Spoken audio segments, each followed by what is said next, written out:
This is Agriculture Today, and I'm Shelby Varner with the K-State Radio Network.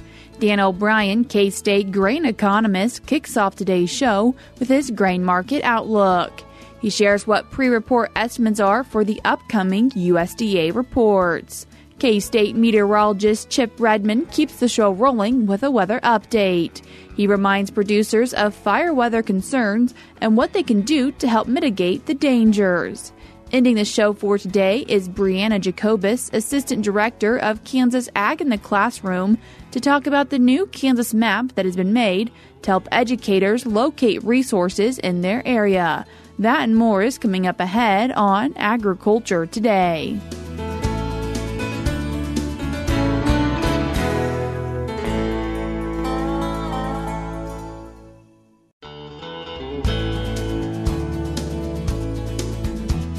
You're tuned in to Agriculture Today, and we start our Friday show with a grain market update with K-State grain economist Dan O'Brien. Dan, thanks for joining us today. Thank you very much, Shelby. Dan, what are we seeing for the futures market in grain?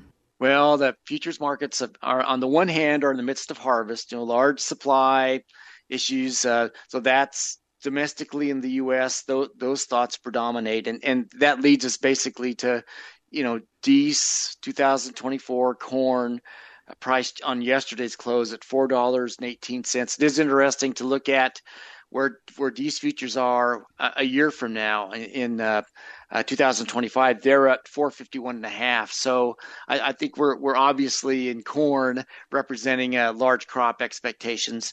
And for soybeans, you're looking at November 24 beans, again, harvest coming on, happening, 1014 and 3/4. You look at a year and it's 1066 and a quarter. So again, large harvest expectations coming into play for wheat.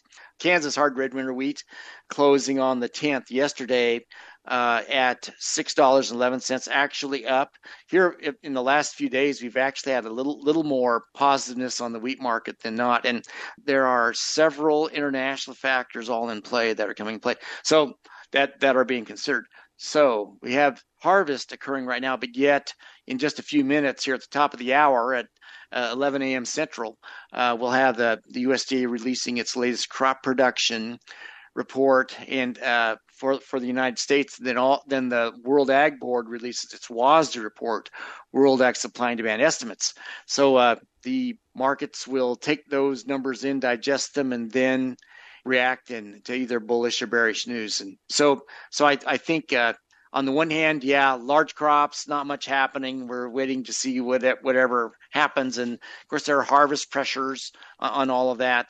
But then on the other side, we have the potential for important changes in market perspective that could come about, but based on crop size in the U.S., but also these international factors affecting, exports basically out of the U.S. coming in down the road. What are we seeing for cash prices? Also, harvest lows. We've got kind of the bellwether basis bid for corn in Southwest Kansas at 45 over. Had been lower than that, has been higher than that of late.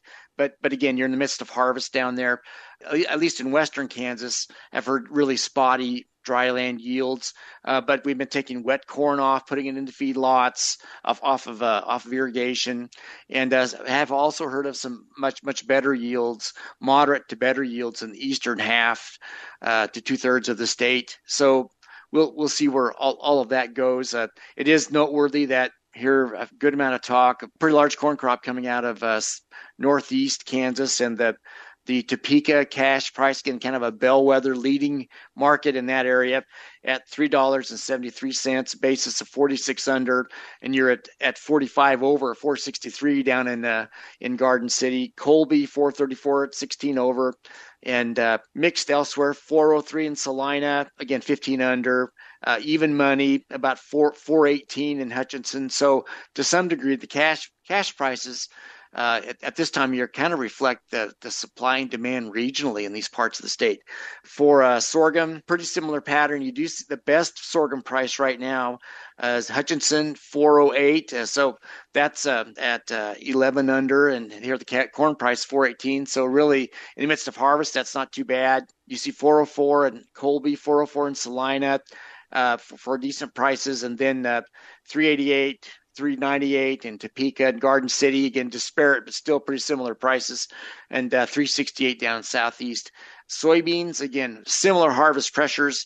We see no cash prices, lead cash prices at these major elevators, market areas in the state. Nothing over $10. Everything ranging from a high of 975 in Hutchinson, which is 40 under, to 966 Columbus, 960 in both Salina and Topeka, and then out to the west, 930 in Garden City, and 915 in Colby and Northeast. And we're opening up a new ethanol plant down southeast, so that you see a factor like that being reflected in some of the that helps local basis bids. So suddenly you've got the southeast part of the state having the second strongest soybean bid. Well, that's what happens when we try to establish a new plant in an area. For wheat, again, interesting that with the issues that are happening overseas, the Black Sea region conflict still going on, more missiles flying and drone attacks on different ports, whatever. You do see Hutchinson wheat bids, again, major export area, 605, which is basically only 6 cents under, pretty strong wheat price at this time of year, really, wheat basis and price. And elsewhere, you see a 584 Salina, 580 in Topeka, 27 to 31 under, and then lower prices elsewhere. It's thought-provoking to me when I look at new crop bids. There's not a lot of them out there, but those that are out there for wheat for next June, July, depending on where you're at in the state, you see 610 in Hutchinson, 607 Salina, 604 in Topeka. So in these key areas of the state, the central part for the where we grow a lot of that wheat and then ship it out, but then in Topeka area is a major terminal. We drive right by them, for shipments for rail, also showing pretty strong. So interesting to see. And Dan, you mentioned that there are some USDA reports that will be coming out shortly after the show ends today. And can you share with us what are some current pre-report estimates? The market, I think we'll be watching first and foremost what the projections of U.S. corn and soybean production is that would be reflecting market in the field conditions as of October 1st. So I guess I'd say overall that the market, in sort of a sheepish, tepid manner, is predicting that yields are just a little bit lower. For corn, we had 183.6 bushels per acre in the September 1 estimate, and now projecting 183.4 bushels per acre for corn in the October 1 estimate. Similar for soybeans, about a 1/10 of a bushel decline from 53.2 to 53.1. The low ends of those, I guess the traders' pre-report estimates are for like 181.6, basically 181.6 bushels per acre, 2 bushels lower for corn, and 51.7, about 2.5 or so, 1.5, 2, something like that lower.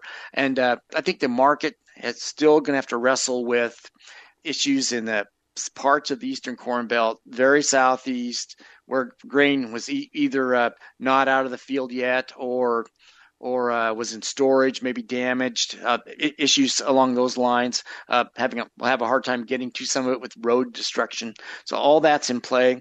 And of course, the game right now is so often to look at to listen to harvest reports, try to deduce what they're saying, are people locally doing well or not. So these reports, October report, again, and then the following November report, be pretty important. We'll plug those into the supply-demand balance sheets, and then we'll end up with estimates of total use.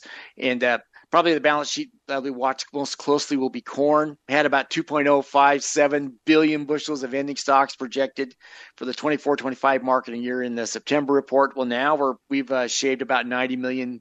At least the market's expecting 90, 100 million bushels less than that. And, we have reports of strong ethanol production, drawing down ethanol stocks, exports of ethanol literally picking up, some decent movement of grain into the feed sector. And in fact, one thing to watch is we have heard reports of a pretty strong local feed grain basis basis bids, and have read that with the ideas behind that being that once the bulk of harvest comes in and grain, we start to deal with very low prices. That a lot of that grain will go into storage. So here you have some individual users providing some pretty strong bids to try to get hold of grain before everybody just slugs it all in the storage and they can't get it out. So you got that happening. And for soybeans, really projected to be just about unchanged. For wheat, just slightly lower. So the expectations for the market, other than for corn, or for things to be, other than for corn supply demand, are, well, for wheat and soybeans to really not have much happening, but for corn to see some decrease. So we'll be watching that. On the world side, I don't know yet that the USDA will take a risky position and really start to chop down the estimates of South American crop production. I don't know that how aggressive they'll be in cutting back wheat and other crops coming out of the Black Sea region. Hard to know what they'll do. I guess if I stand back and look at all of this, probably a report that we anticipate as we're sitting right here today, that report coming in about 45 minutes, not much to happen, which means that if anything does happen, it has the potential to surprise the market. I guess that keep saying this, that we know where we stand on October 1st. If we have ongoing surprises by the time we get into the middle and last part of harvest, again, those are still out in front of us in the November 1st crop production numbers. But we'll see where all that goes. What the reports are, we'll take a quick look at what the reports say and what final projections are, and then see where all this might go. Dan, I appreciate you taking the time to join us today and give us our grain market update. Thanks so much. I appreciate it. That was K-State grain economist Dan O'Brien. We're cutting to a short break now on Agriculture Today, but we'll be back with more ahead.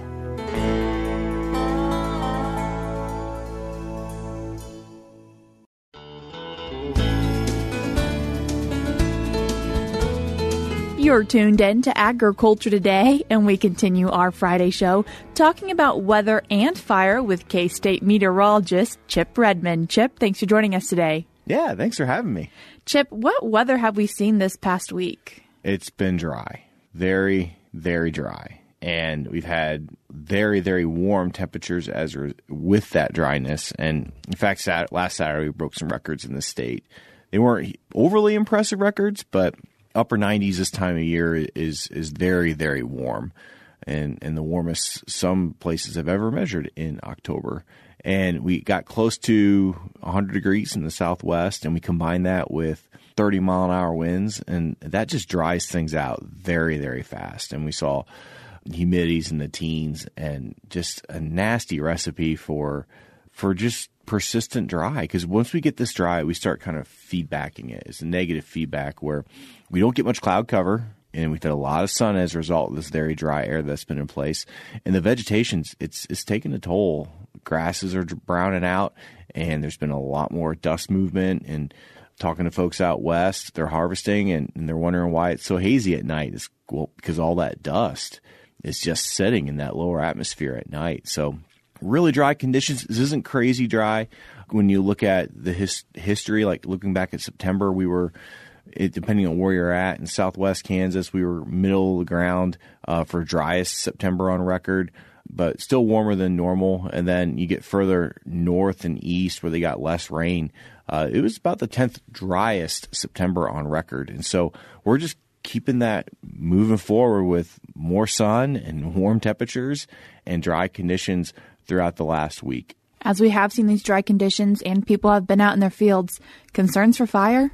Yes, there definitely are a lot of concerns for fire. Last Saturday, with those gusty winds and low humidity, we saw multiple fires across the state. A lot of them were agriculture related, and it can happen many ways, not just a malfunction, but through static electricity is one thing we notice a lot of. With as dry as things have been, it's building up now, and with that wind, it doesn't take much to get a discharge that you just don't expect with static electricity. And we get fires this time of year. They tend to behave a little differently. As dry as we've been, we don't have a good barrier to stop fire spread. And so the leaves are on the trees still in most places. They're starting to fall slowly just because it's so dry. They're literally wilting and falling off. It's not a typical leaf fall, but That's been slower than normal, which has been nice. It's kept some of the fire from carrying in wooded areas, but otherwise all fuels are available in the state, and especially ag land because of the corn and the sorghum and soybeans especially. They're all dried out. They can carry fire very effectively. And that fire behavior, when it's pushed by some wind, it can move at a very high rate. So we have to take steps to be preventative. We have to avoid harvesting on those days where we see winds 30, 40 miles an hour. Granted, at least the last several days, winds have kind of died down quite a bit, which has been nice. But this is the fall. This is our second peak in winds over the course of the year. Spring's obviously still our primary peak, but fall we see a secondary peak with an increase in storm systems tend to be drier than they are, especially later in the spring. They're a lot wetter, so we tend to be drier in the fall, and that leads for a recipe for fire spread. So folks need to just be cognizant of that. Avoid harvesting on days. You can look at the fire danger forecast. The Mesonet has a forecast product. If you go to Mesonet, mesonet.ksu.edu, hit that menu in the top left, those three bars, and you go down to fire and then fire danger forecast. And you can look at the fire danger forecast out the next 7 days for your respective area in the state of Kansas. That looks at historical climatology and categorizes it in low, moderate, very high, extreme, to give you an idea of just how bad conditions can be, both based upon the wind, but also the dryness and the drought, the longer-term dry trends. Just this past week, we saw a pretty wide expansion in drought because of the most recent dry conditions. And so fire weather this time of year, it just takes a couple of things to align. We can dry out really quickly when the vegetation gets cured out and dies, which it's slowly doing just because it's been so dry. And so fire carries better and is harder to suppress. We can get some really impressive fire behavior off of grass. Even though there might still be some green in it, it'll still carry fire. And cedars tend to have a little bit more live oil resin in them, and they can burn a little bit easier this time of year than they do in the spring. And so we could see them torch out and carry embers and be much more able to spread fire effectively. Unfortunately, we know things can just happen. What are some things that farmers should have with them? Yeah, so fire extinguishers for starters, right? They should have a fire extinguisher on the outside, a fire extinguisher on the inside, and a big enough fire extinguisher for your application as well, not just a small little kitchen fire extinguisher. And so having that, and that'll stop the initial fire. That'll be your most effective. Once that fire starts spreading into vegetation, your applicability to put fire out with a fire extinguisher becomes more limited, especially if there's wind. It's not going to do a lot. Making sure maintenance is done on your equipment. Simple maintenance goes a long ways, and that avoids things overheating, checking your bearings and whatnot, and making sure that there's no heat buildup in there, and there's not a bad bearing. And then just not driving in tall vegetation. Avoiding driving in tall vegetation keeps that exhaust out of it, and it prevents any ignition from your exhaust mostly. And so those are just a few steps. And like I mentioned before, avoiding harvest on days where weather is conducive for fire helps a lot in mitigating overall fire activity. Fire concerns not only there when it comes to farming. What are things maybe around a home or just around that could be happening this time of year? Yeah, this time of year, a lot of folks try to get rid of their burn piles. They have burn barrels that they're using, and just heard a story this week of someone last weekend who had a burn barrel. They put it out and they soaked it, and they ran water through it multiple times, stirred it up, soaked it. It still held enough heat the next day to start a fire. So we just have to recheck any past burns. Recreation burns are popular this time of year too because the weather's nice. There's not a lot of bugs. We have to make sure those fires are out. When we look at the house itself, just avoiding anything that can cause sparks. Don't weld outside. If you're doing any grinding, just keep in mind that those can create fires in the small grass. And despite the small grass is easier to put fire out, it can also move just as fast in that small grass. So, and then prepare your house for that too. Move away burnable vegetation away from your house. You get leaf buildup this time of year. You need to remember to keep removing those leaves, keep cleaning out those gutters. So if there are sparks and embers that blow from a fire, make sure there's ignition points. There's a whole FireWise program on this that'll show you about what things to remove away from your house and how far you should create a barrier distance between vegetative fuels that could carry fire based upon what kind of vegetation it is. And it's FireWise. It's a great free program where you can learn a lot about making your house more fire smart. Chip, is the forecast looking like we're still going to have quite a bit of risk when it comes to fire weather?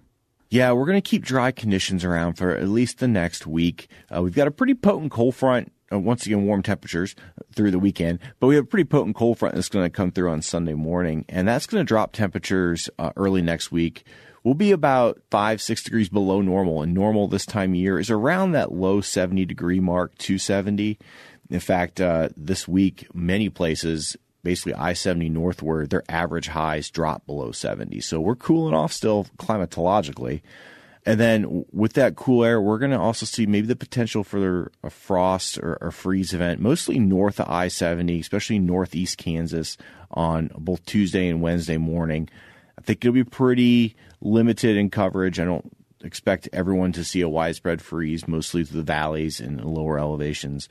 And then as we move forward, temperatures will climb back up next week. I think fire concern returns again, likely on Thursday and Friday. We have a change in the weather pattern finally, and we're going to get a storm system that moves east across western United States next week. That's going to increase the wind greatly on Thursday and Friday. I expect gusts 35, 40 miles an hour out of the south. They're going to bring moisture. Those southerly winds are going to bring moisture northward. However, it's going to take a little bit for that moisture to get here. So we're going to have really dry air in place Thursday and Friday with those winds. So our fire risk goes up quite a bit. But eventually we will increase humidity going into next weekend. And as that storm system moves through, it does look like it'll be able to utilize some of that atmospheric moisture and create precipitation. That's this wet stuff that typically falls from the sky that we're not terribly familiar with after the last 20, 25 days of no precipitation. Right now, where it falls and how much really is dependent on how long it takes for the system to emerge and move to the east, and how much moisture we can move northward. But it looks like right now best chances are probably central and eastern Kansas. And I'm not even going to throw any amounts in there, but amounts don't look overly impressive at this point. That's our chance of precipitation. It will also bring cooler weather with it to start the following week. So we're looking beyond October 20th at this point. But then it looks like high pressure builds right back in, and we finish out the month with likely continued warmer than normal conditions and drier than normal conditions as well. Chip, I appreciate you taking the time to join us today. Yep, thanks for having me. That was K-State meteorologist Chip Redmond. I will link the resources that he mentioned in today's show notes on agtoday.net. We're cutting to a short break now, but stick around because we have more for you up ahead.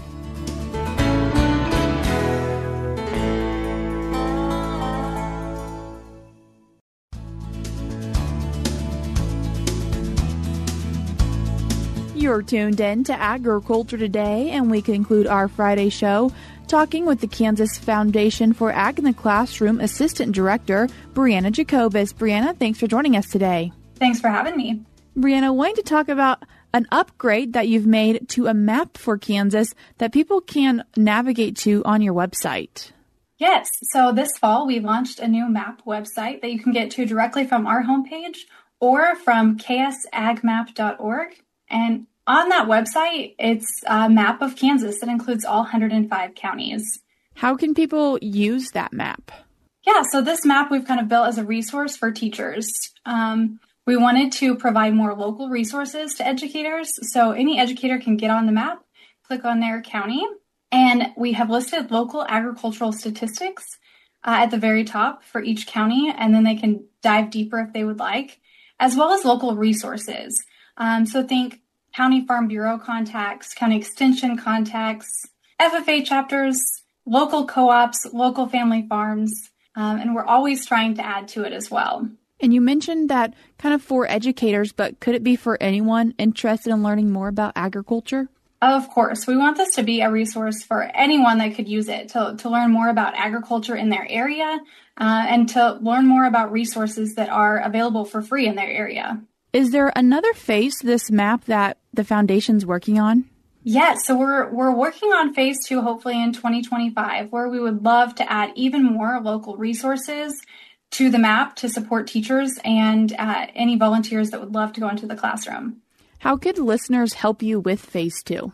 So anyone can help us with Phase 2 by following us on social media at KS Ag Classroom. They can also visit our Giving Center on our website. And that Giving Center kind of walks anyone through how they can get involved with us, how they can donate, volunteer, be a part of our committees or our board, as well as how they can get a specialty license plate to help support us. And Brianna, wanting to also remind people of all the other fun resources that they can also find with the Kansas Foundation for Ag in the Classroom.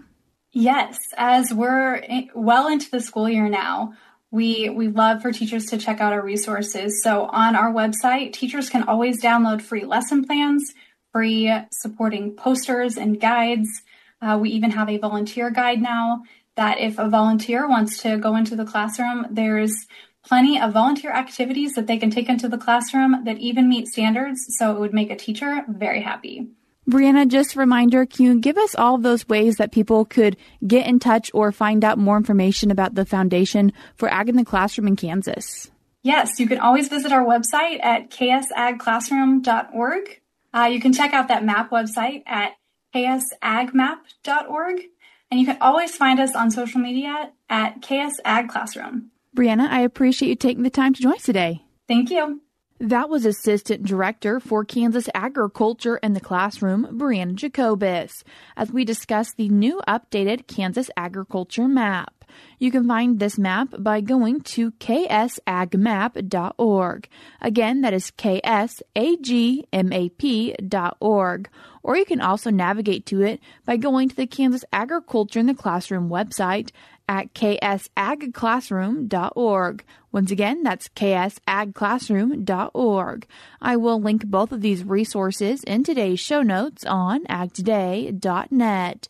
As we are on Friday of this week, I would like to also remind you that we round out National 4-H Week with 48 hours of 4-H. You can find out more information about what Kansas 4-H is doing by going to their website, www.kansas4-h.org.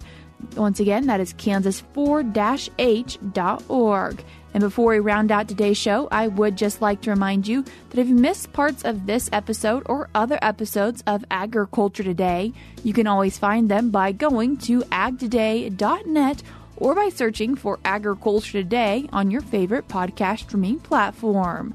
That's all we have for you this week on Agriculture Today, but we'll be back with more for you on Monday.